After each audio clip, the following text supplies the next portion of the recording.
अब तो इनका एजेंडा को टेलीविज़न के माध्यम से, चाहे प्रिंट चाहे इलेक्ट्रॉनिक माध्यम से ज़्यादा दिखाया जा रहा है और लोगों को लगता है कि यही सही कर रहा है। और सारे मुद्दे उसमें कुछ क्षण के लिए लोग भूल जाते हैं। चुनाव आता है तो सिर्फ धर्म की बात करके, चलो कुछ नहीं है तो हिंदू है तो ये है तो उसका पार्टी है करके लोग करते चले आ रहे हैं। ये 1 बाई 1 होना चाहिए। एक बीजेपी के कैंडिडेट के खिलाफ एक कैंडिडेट हो, सबके मिला के, चाहे जिसका भी हो, जो ताकतवर हो जिस राज्य में, वहाँ पर वह चुनाव लड़े और उसको एक उम्मीदवार देना चाहिए, तभी तुरंत हार जाएगी, ये नहीं जीत पाएगी। देखिए, ये सब धीरे धीरे करते करते आज संप्रदायवादी राजनीति इतना हावी हो गया, लोगों को पहले समझ में नहीं आया। और खासकर जो ये संप्रदायवाद के राजनीति करने वाली भारतीय जनता पार्टी है, पहले जनसंघ हुआ करती थी, तो ये लोग रूप बदल लेते हैं। इन लोगों के बारे में बहुत सारे विद्वानों ने कहा है कि इस तरह के जो विचार वाले होते हैं वो प्रेत आत्मा टाइप के होते हैं। यहाँ पर अगर उसको पकड़िएगा तो वहाँ अगला जाके रूप बदल देगा, वहाँ पकड़िएगा तो यहाँ दूसरा कुछ रूप धारण कर लेगा। उसी तरह से आप देखिएगा 67 से चाहे 62 से राजनीति, जो ये लोग समाजवादी और कम्युनिस्ट के साथ मिलके भी राजनीति करते थे और धीरे धीरे उनको अपना सिर ही बना के इस्तेमाल करते करते 77 में तो ऐसा समय आया कि जनसंघ जनता पार्टी में विलय हो गई, चौधरी चरण सिंह की पार्टी में। लेकिन फिर अपना फन तान लेता है लोग। पहले इसीलिए मैंने उस दिन लिखा कि सांप सिर्फ केचुल ही छोड़ रही है या विष की भी त्याग कर रही है। बहुत सारे अब सारे मुद्दा जो समाजवादियों का था, साम्यवादियों का था, वो मुद्दा अपने ही अपनाते जा रही है ये सांप्रदायिक पार्टी। और ऐसा कर दिया लग रहा कि वही पहले से ही समाजवादी और साम्यवादी थी, बाकी लोग नहीं थे। आज इस तरह से दिखावा कर रही है। तो एक तो है कि भारत शुरू से अफवाहों का देश रहा है।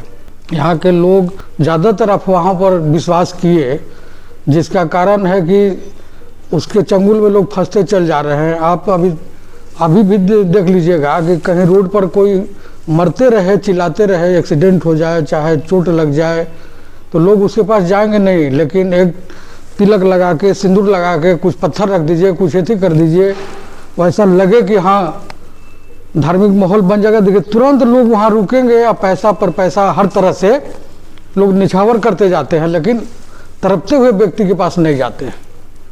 तो इस तरह का रहा है। इसका फायदा संप्रदायवादी जो राजनीति करती है वो लोग उठाते आ रहे हैं। और आज तो, पहले तो जब कुछ नहीं था, ये टीवी चैनल ये सब नहीं था कि दिखाया नहीं जाता था, अब तो इनका एजेंडा को टेलीविज़न के माध्यम से, चाहे प्रिंट चाहे इलेक्ट्रॉनिक माध्यम से ज़्यादा दिखाया जा रहा है और लोगों को लगता है कि यही सही कर रहा है। और सारे मुद्दे उसमें कुछ क्षण के लिए लोग भूल जाते हैं। चुनाव आता है तो सिर्फ धर्म की बात करके, चलो कुछ नहीं है तो हिंदू है तो ये है तो उसका पार्टी है करके लोग करते चले आ रहे हैं। लेकिन हर चीज़ का एक चरम सीमा होता है। अब इसका चरम सीमा आ चुका। देख रहे हैं कि जो सिर्फ संप्रदाय की राजनीति करते थे, वह भी अब पिछड़ावाद तो समाजवाद का नारा बुलंद कर रहे हैं। तो बदलाव आ रहा है। इनका चरम सीमा धीरे धीरे अब पतन होना शुरू होगा। कोई भी चीज़ है जो तूफान आती है अपने आप शांत हो जाती है। किसी के शांत कराने से शांत होता है क्या? उसका एक मुराद है, एक समय है।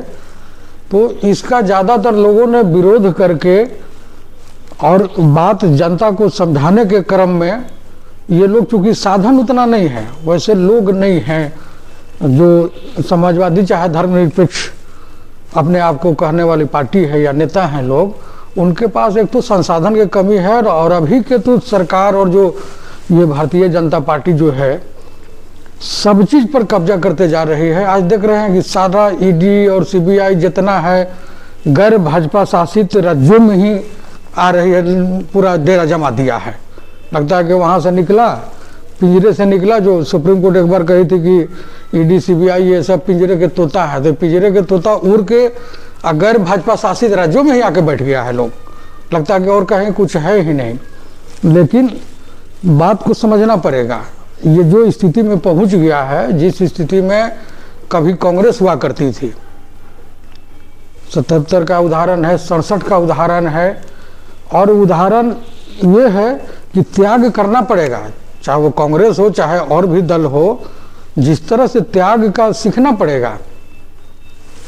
जो खासकर राजनीतिक पार्टी तो बीजेपी कुछ नहीं है, एज ए आरएसएस का एक राजनीतिक मोर्चा है, इसके जैसे सैकड़ों मोर्चा है आरएसएस के पास। और आरएसएस धार्मिक माहौल के माध्यम से बीजेपी के लिए जमीन बनाती है, वैसी संस्था लोगों के पास और पार्टी के पास नहीं है। जैसे ये सब और संसाधन को धीरे धीरे समाप्त करते जा रही है, दूसरों के पास नहीं जाने दे रही है ये सरकार जो भारत में बैठ गई है।